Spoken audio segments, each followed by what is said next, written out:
Perempuan itu punya kemampuan sebenarnya untuk lebih banyak multitasking. Perempuan itu bisa mengerjakan banyak hal. Perempuan dukung perempuan itu ada nggak sih Mbak? Sebenarnya perempuan itu bisa didukung kuat oleh perempuan juga ternyata. Assalamualaikum warahmatullahi wabarakatuh, sahabat Sophia Cahaya Bangsa. Hari ini sangat luar biasa sekali di podcast Sophia Cahaya Bangsa hadir seorang perempuan yang sangat luar biasa, inspiratif di dunia organisasi keperempuanan, organisasi Islam dan diplomasi. Langsung saja mungkin kita sapa teman-teman dengan Mbak Astrid di sini. Ini Mbak Astrid ini setelah saya kemarin dapatkan bionya itu sangat luar biasa ya teman-teman ya. Dimana sosok beliau ini adalah perempuan yang aktif di organisasi yang berhubungan dengan diplomasi gitu. Boleh sedikit bercerita Mbak Astrid tentang background-nya mungkin Mbak Astrid? Jadi OIC Youth Indonesia ini adalah organisasi kepemudaan yang fokus untuk bagaimana meng-highlight pemuda Indonesia, khususnya pemuda Islam Indonesia, dari berbagai unsur untuk bisa meng-highlight Indonesia di mata dunia. Dan memang ada 3 nama nih di organisasi kami. Jadi yang pertama itu OIC, yang kedua itu adalah Youth, yang ketiga adalah Indonesia. Nah, OIC ini adalah organisasi antar pemerintah terbesar kedua setelah PBB. Oh, berarti organisasi yang diakui oleh negara-negara juga Mbak Sri? Memang kami fokus sebagai youth organization dan civil society saja. Nah, karena memang ini rujukannya ke poin kedua di nama, yaitu youth atau kepemudaan. Pemuda. Kemudian yang ketiga adalah Indonesia. Ya secara let's say fungsi kami ataupun status bisa dibilang ya kami adalah organisasi kepemudaan di Indonesia. Dan memang banyak bermitra lah dengan berbagai organisasi ataupun negara-negara anggota lainnya, dan ini merujuk pada diplomasi non-state. Gitu. Jadi karena kan diplomasi itu kan multi jalur ya, multi track. Nah, ini kami fokus kepada track kedua, track itu. Bukan cuma negara juga. Karena rujukan kami sebenarnya ada beberapa ya. Kalau kepemudaan tentu ada undang-undang kepemudaan yang masih berlaku. Kemudian juga undang-undang soal hubungan luar negeri. Jadi memang agak unik gitu, karena sebenarnya hubungan luar negeri ini kan aktornya bukan hanya pemerintah ya, tapi juga bahkan sektor swasta, ya kan, sektor privat, LSM, bahkan kita masing-masing sebagai warga negara Indonesia. Jadi memang awalnya ini para pendiri kami ini berdiri tahun 2004, organisasi ini tentu jauh lebih muda daripada Sophia maupun PUI. Itu memang difokuskan untuk menghimpun mereka-mereka pemuda-pemuda yang concern ke diplomasi, hubungan internasional, sesimpel mereka yang seneng go abroad, mewakili Indonesia di berbagai kegiatan, termasuk di PBB dan lain-lain. Jadi ini dulu itu dibentuk ya fokusnya untuk menghimpun mereka yang senang berpartisipasi. Ya kan, tapi ya setelah ini udah suksesi, jadi ya 2004 kemudian tahun ini 2025 tentu sudah ada ini suksesi dari pengurus-pengurus yang sebelumnya. Kalau boleh saya tangkap nih Mbak Astrid, berarti kalau yang saya pahami ya di Indonesia ini kan banyak organisasi pemuda juga, baik itu yang berhubungan langsung dengan mahasiswa misalnya dengan HMI, PMII, dan banyak hal lain. Itu kan mereka itu membentuk cipayung ya Mbak Astrid. Dan Mbak Astrid tadi sampaikan bahwa itu OIC ini adalah sebuah lembaga penghimpun juga. Apakah dari organisasi Cipayung itu juga termasuk berhimpun juga ke OIC ini atau gimana Mbak Sri? Iya, masuk juga. Termasuk. Berarti HMI, IMM itu termasuk anggota OIC juga? Pengurusnya masuk pengurusnya masuk di kepengurusan. jadi direkom oleh Oke. ketua umum, Aha. biasanya dari bidang hubungan luar negeri, Iya. dan lainnya biasanya. Tapi Oke. kalaupun, tidak yang berkaitan dengan komunikasi, ya Oke. tergantung kepada, needs ataupun diskresi, leadership dari DPP, Oke. PB, PP, ya leadership dari organisasi. Iya, ini berarti sangat menarik ya Mbak Sri ya, maksudnya YC ini bukan organisasi yang kecil berarti kan, karena memang dia hadir untuk organisasi yang terlibat di ruang lingkup negara juga gitu ya Mbak Sri ya. Betul betul. Jadi eksisnya itu bukan hanya di Indonesia tentunya, di luar negeri juga terlibat aktif khususnya hubungan diplomasi tadi ya Mbak Sri ya. Betul. Dan kepemudaan di antara organisasi Islam aja atau umum Mbak Sri? Yang Cipayung itu memang, nggak semuanya, jadi Oh nggak khusus semuanya, yang, oke. muslim Mhm. based. Meskipun ya kita, di beberapa kegiatan ya bersinggungan juga dengan mereka-mereka yang, Iya. apa namanya, yang lainnya.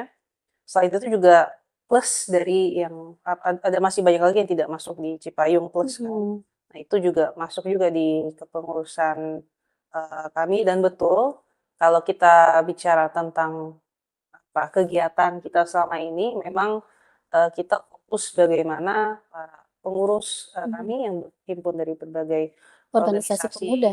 pemuda maupun juga ada komunitas-komunitas, Oh, karena sekarang termasuk komunitas? beberapa Iya, juga ada trennya sedang sekarang sudah komunitas memang Mbak ya, Sri, nah. itu untuk bisa, go abroad. Iya. Selain itu bukan hanya go abroad, tapi bagaimana kita meng-equip atau, membekali, Mhm. memberikan, clue atau tools. Sebenarnya kalau tools mereka sudah punya, karena kan tentu mereka yang di kepengurusan pusat ya sudah melewati jenjang leadership training ya kan, Mhm. kaderisasi dan lain-lain. Tapi bagaimana itu diracik agar, mereka bisa benar-benar menonjolkan Indonesia dan mempromosikannya, ke mata publik. Mancanegara, itu. Sangat menarik Mbak Sri. Dan ini yang paling menarik lagi menurut saya Mbak Sri, organisasi sebesar itu ya Mbak Sri dipimpin oleh perempuan seperti Mbak Asri, itu Mmm. gimana Mbak Sri ceritanya? Kok bisa?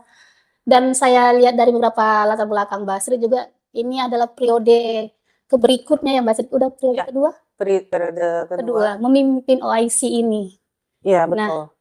kok bisa Mbak Sri? Mhm. Secara Mbak Astrid perempuan, kalau di Indonesia itu, kalau orang berbicara tentang perempuan masih ada sentimen, "Oh kamu lemah," gitu Mas. Ya.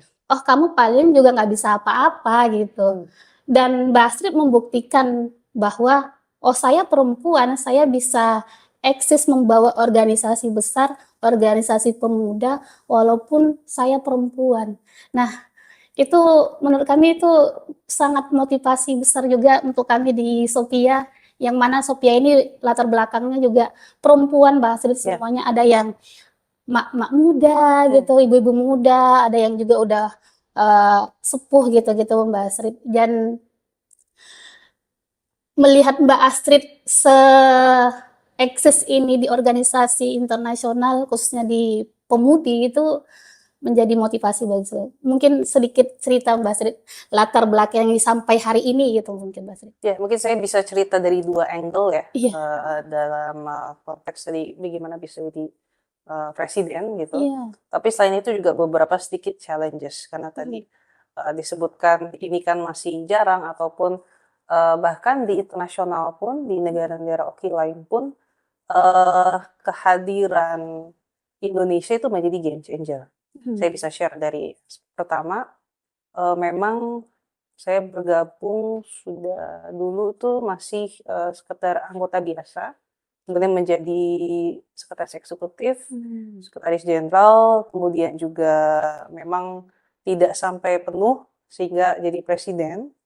Nah ini jadi term kedua atau, periode kedua ini pun periode pertamanya tidak penuh. mhm, Itu seperti itu, General Assembly, atau semacam sidang umumnya itu tahun lalu. mhm, Hampir setahun lebih ini, baru terpilih kembali, pelantikan awal tahun, mhm, alhamdulillah dihadiri oleh, Presiden Pemuda Oki Pusat, nanti oke, juga saya sedikit share soal itu.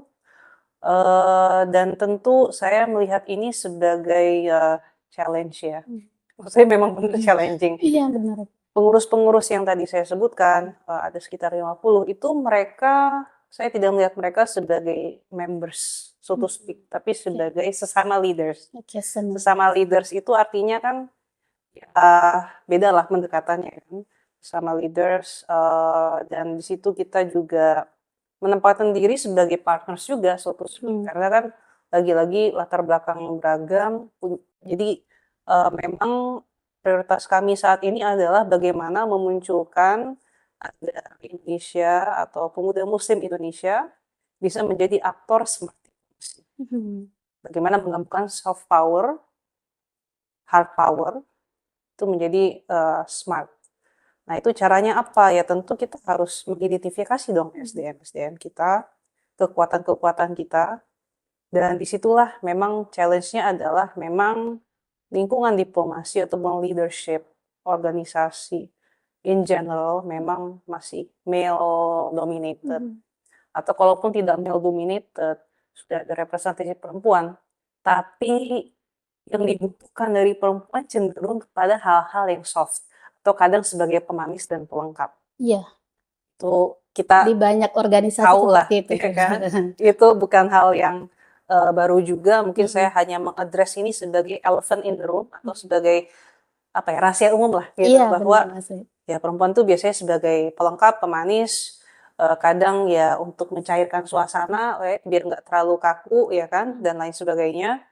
Dan memang kita melihat itu juga in a way secara tidak langsung, secara tidak sadar, itu ada betulnya. Iya. Bahwa terutama perempuan itu punya kemampuan sebenarnya untuk lebih banyak multitasking ya. Mhm. Sebenarnya secara biologis pun juga sudah terbukti bahwa perempuan itu bisa Mengerjakan. mengerjakan banyak hal, Sekaligus. multitasking, Mhm. otak kita kan, terutama di, apa namanya, punya resiliensi untuk withstand atau menahan rasa sakit. Iya. Memang itu bagian dari apa, our bodies Mhm. atau bagaimana, badan kita itu bisa, nanti ya bagi para perempuan kan punya, childbirth, Iya. bagaimana mengandung kemudian melahirkan. Sehingga ya kita pun kalau ada kondisi di mana kita sakit, ya kita tetap harus bergerak, kurang lebih seperti itu Iya. kan. Ini secara umum perempuan biasa. Nah, dalam lingkungan organisasi, leadership, dan ini kita mungkin sebut secara umum baik di sektor swasta, pemerintah, Pemerintah. legislatif, eksekutif pun seperti itu akhirnya. Di sisi lain memang ya itulah, di domestik seperti itu. Dan ya yang poin kedua adalah sebenarnya di Pemuda Oki Pusat pun bukan hanya di OIC Indonesia, yaitu Pemuda Oki Pusat adalah Islamic Cooperation Youth Forum. Itu adalah organisasi afiliasi organisasi kerjasama Islam, kurang lebih sama seperti misalkan di United Nations, PBB, ada Mhm. UNDP, Oke, ada iya. UNICEF, ada UNESCO. OKI itu pun juga punya badan-badan dan organ, Mhm. termasuk Islamic Cooperation Youth Forum ini yang menjadi Oke. mitra kita yang para pengurus kami, baik dari mahasiswa, pemuda, dan kemudian santri, Mhm. itu juga kami kirimkan ke berbagai kegiatan Pemuda Oki Pusat atau Islamic Mmm. Cooperation Youth Forum. Tahun lalu juga saya terpilih, sebagai perwakilan, tidak hanya perwakilan Indonesia, tapi perwakilan, Oke. regional Asia Oke. untuk, committee member on, membership review. Mhm.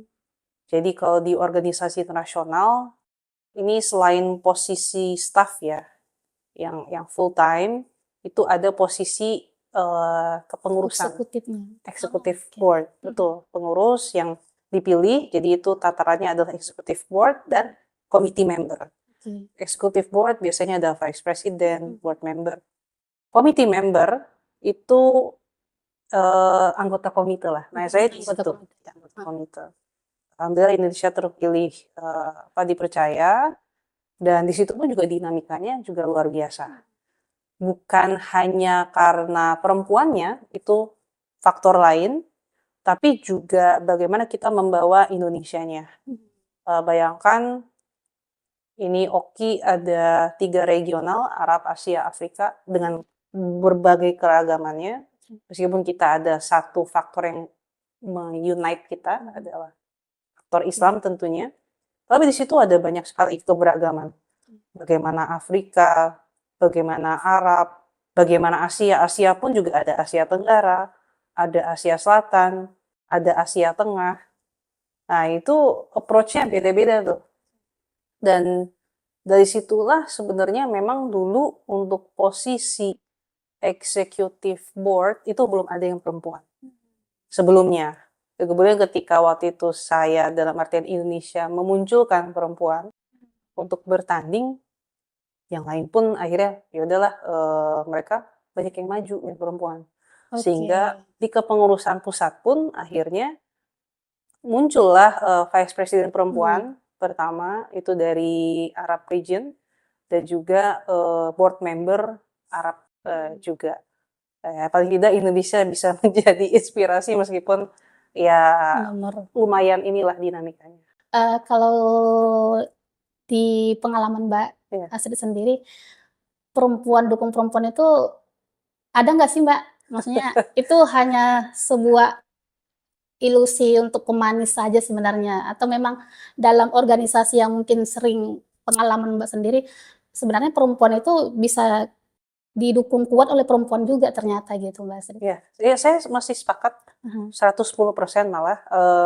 Ini bukan jangan sampai hanya menjadi jargon atau tagline, Iya. karena memang tantangan kita sebagai community, sebagai society itu sangat banyak. Jangankan hanya di organisasi saja, bahkan di lingkup society, community kita, di lingkungan RT, RW, even bagaimana sesama perempuan, sesama let's say ketika mereka yang sudah berkeluarga, itu juga tentu butuh dukungan dari perempuan lain, minimal emotional support.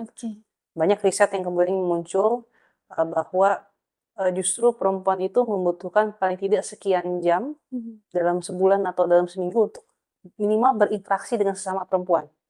Itu menjadi faktor bagaimana boosting mental health. Itu udah sangat teruji. Tapi dengan catatan woman support woman, tapi tetap juga punya let's say common values, common respect. Ya jangan hanya sekedar support, tapi ternyata yang disupport ternyata toxic gitu. Iya. Karena ada juga yang seperti itu. Nah, kalau melihat, mungkin tentu ya Mbak Astrid hadir di sini nggak semata-mata langsung lahir gitu ya, lahir ke jiwa kepemimpinannya, leadership-nya, nggak mungkin seliunya juga nggak mungkin tiba-tiba hadir. Mungkin ada yang melatar belakangi sosok yang menjadi motivasi Mbak Astrid itu terlibat aktif di organisasi perempuan, bahkan di organisasi pemuda, dan bersifat luar negeri, bersifat internasional gitu. Siapa sosoknya? Mungkin bisa cerita sedikit Mbak Astrid. Oh ya, sedikit tambahan di pertanyaan sebelumnya. Saya lupa sebut bahwa di periode saya sebelumnya, justru di Badan Pengurus Harian di BPH itu mayoritas malah perempuan. Jadi 3-2. Kemudian sekarang sebenarnya ya 2-3. Oh enggak, masih 3-2 juga sih. Jadi artinya ya dalam leadership di BPH pun juga mayoritas perempuan. Dan yang periode sebelumnya itu 2-1 itu sudah berkeluarga. Jadi Bendum saya waktu itu sudah berkeluarga dan kita pun ya saling support lah. Nah terkait sosok, memang ini ada beberapa layers tentu. Yang pertama, kalau di dalam dunia diplomasi, memang kalau secara diplomat karir ya, itu 2 generasi di atas saya memang diplomat karir semua. Dari keluarga ya Mbak Astrid? Iya, diplomat di Kementerian Luar Negeri secara history. 2 bahkan 3 generasi di atas. Tapi berkaitan dengan woman empowerment ataupun woman leadership, itu saya rasa saya kan coba berpikir ya, siapa sebenarnya banyak selama ini, bahkan sesama pengurus saya, mereka pun punya banyak stories, mereka pun juga they had it very, apa ya, they're Resilient. very resilient people. Kalau mereka tidak cerita apa yang mereka alami, kita pun tidak tahu, oh ternyata mereka sekuat itu, dan many things yang saya pelajari dari mereka. Tentu juga pembina dan lain-lain. Begitu pula di lingkup diplomat-diplomat yang ada saat ini, baik diplomat karir maupun di parlemen juga tentu banyak. Alhamdulillah bertemu dengan sosok-sosok hebat, termasuk juga di organisasi kepemudaan ya kan, banyak sekali, dan alhamdulillah bisa bertemu dengan teman-teman Sofia juga di sini. Tapi selain itu di awal-awal itu ada dari keluarga, termasuk ibu saya dan ibunya ibu saya. Jadi dulu Berarti nenek ya, Mbak Astrid ya? saya sebutnya yang mama sih. Yang mama. Yang mama. Yang mama Oh, maksud Masya saya. Allah. Oke. Jadi dulu saya itu waktu di sekolah, masih TK, itu sempat nggak bicara sama sekali selama setahun. Karena dulu itu apa ya, untuk anak kecil suara saya udah termasuk dalam. Mungkin terus ada ibu-ibu yang nyeletuk, oh Astrid suaranya dalam ya, gede juga ya suaranya. Kayak suara cowok begitu. Iya, kayak gitu. Nah dulu udah kayak gini, tapi bahkan agak lebih dalam mungkin dibanding sekarang. Nah itu saya nggak bicara selama setahun, right? Tapi akhirnya kemudian itu yang mama yang bilang, ini justru ini tanda-tanda orang kuat gitu loh. Iya, benar. Dari situ ada semacam motivasi. Kemudian ibu saya pun juga lumayan aktif. Memang tidak di dalam organisasi eksternal, meskipun di mahasiswa, di senat juga, tapi dulu bisa menjago di tengah kesibukan dan berbagai kegiatan. Saya dulu melihat bagaimana tetap bisa menginvolve atau melibatkan anak-anak untuk melihat. Jadi mungkin itu saya rasa mulainya dari situ, dan kemudian di sekolah dikenalkan dengan lingkungan serupa. Berarti penting ya Mbak Astrid, teladan dia dalam rumah itu penting untuk membentuk karakter seorang anak dan value seorang anak juga, begitu ya Mbak Astrid ya? Iya. Beralih ke dunia diplomasi Mbak Astrid. Nah, tadi kita di awal sudah cukup banyak pengantar diplomasi tentang Mbak Astrid.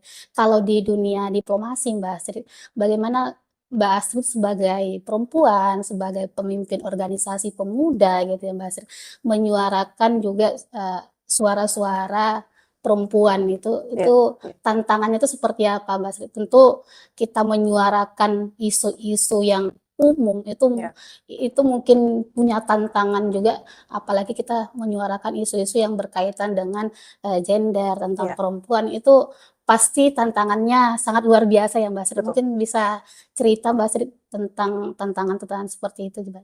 Ya, tentunya sebenarnya dalam isu apapun ada beberapa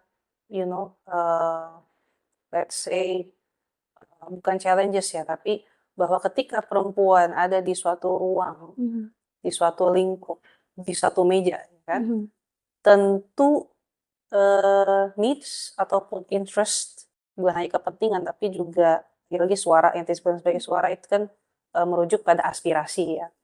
Itu tentu bisa lebih banyak disuarakan.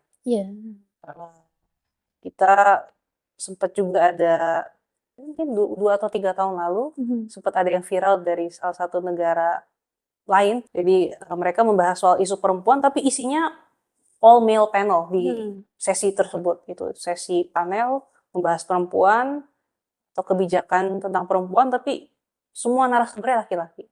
Dan kemudian juga artinya kan gimana juga kita bisa paham apa yang perempuan let's say bukan hanya butuhkan, tapi aspirasi mereka seperti apa.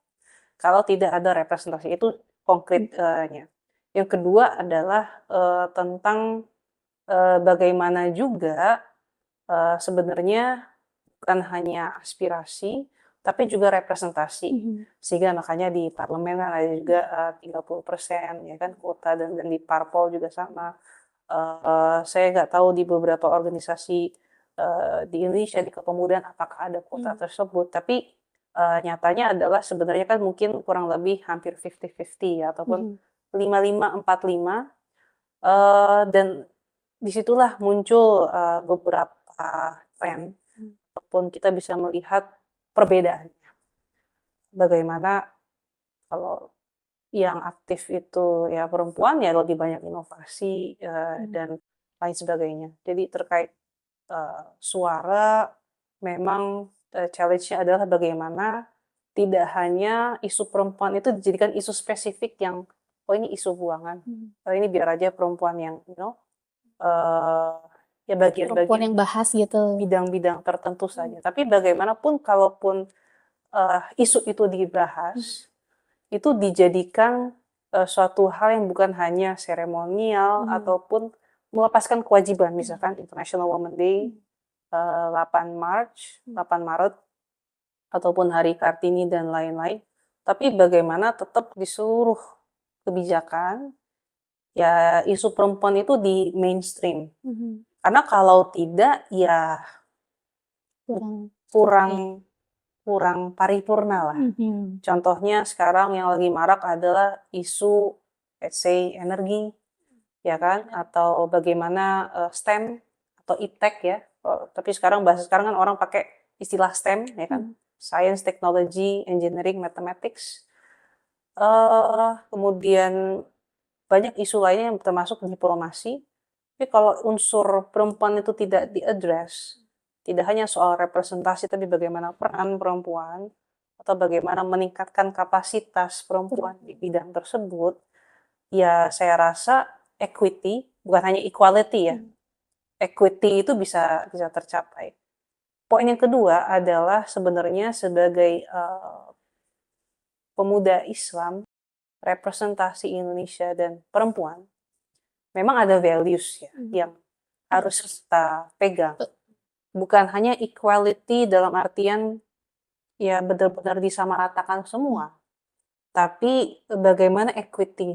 Artinya ya ketika di awal itu sudah ada gap sekian, equality ini kan berarti kalau misalnya ada penambahan atau kebijakan tertentu, ini kan jadi gini, tetap timpang. Tapi equity adalah bagaimana memperhatikan yang masih senggang ini untuk bisa minimal naik. Nah itu ya yang perlu kita let's say jadikan sebagai world view kita. Jadi memang kalau yang menurut sepengetahuan saya juga yang Mbak Asri, memang kita ada kebijakan tentang kuota 30%, dan itu bahkan sampai sekarang 30% kuota perempuan di parlemen itu belum terpenuhi juga Mbak Astrid. Nah, menurut Mbak Astrid, kita jadi bahas parlemen juga nih akhirnya gitu ya. Menurut Mbak Astrid, tadi saya sangat setuju dengan Mbak Astrid bahwa selain kita melihat kualitinya gitu, kita harus juga melihat kuantitasnya gitu. Selain kita melihat kuantitasnya, kita harus melihat kualitinya. Value perempuan itu sudah benar-benar bisa nggak menduduki posisi sesuai dengan kebijakan kita yang kita buat 30% kuota untuk perempuan. Nah, itu pandangan Mbak Astrid seperti apa Mbak Astrid? Memang mungkin ada kebijakan afirmatif ya. Iya, affirmative action. Atau sebenarnya kalau kita lihat juga kan mungkin kalaupun perempuan, mereka punya background keluarga dari XYZ. Yang memang mungkin sudah punya knowledge ataupun experience di bidang tersebut. Saya rasa selama memang mereka kompeten, mereka juga bisa benar-benar mewakili rakyat. Saya rasa itu hal yang wajar. Bahkan kalau kita melihat sejarah Indonesia pun, ya kan, bagaimana dulu ada Ratu Sima dulu di zaman pra-Islam, kemudian juga bagaimana Laksamana Malahayati dari Aceh ya kan, jadi saya mention secara khusus nih. Iya benar. Dan beberapa women leaders yang baru kemudian beberapa waktu lalu dibahas kembali, dan ini salah satunya adalah Ratu Kalinyamat Jepara. Itu kan juga backgroundnya adalah dia dari latar belakang keluarga yang leader. Dia kan dia menantu dari dulu ruler di daerah Jawa ya kan, Demak ya kalau nggak salah. Kemudian suaminya dibunuh, ya dia kemudian balas dendam, dia menjadi ratu Kalinyamat. Ya selama dan kita lihat kan, makanya kembali lagi sekarang seperti di representasi di parlemen ataupun di leadership secara umum seperti itu, selama mereka kompeten, aspiratif, dan justru menggunakan pengalaman mereka. Saya nggak sebut privilege ya, privilege itu ada, tapi memaksimalkan resources yang mereka punya, saya rasa itu menjadi resep yang pas. Memang sudah sepantasnya seperti itu sih sebenarnya. Kalau kita mau melihat value perempuan, kita juga harus memperhatikan bahwa ternyata negara kita belum hadir untuk memberikan insight kepada perempuan sehingga perempuan itu punya value gitu, Mbak Asri. Ayo anak-anak daerah kita punya mimpi bersama, kita bangkit bersama.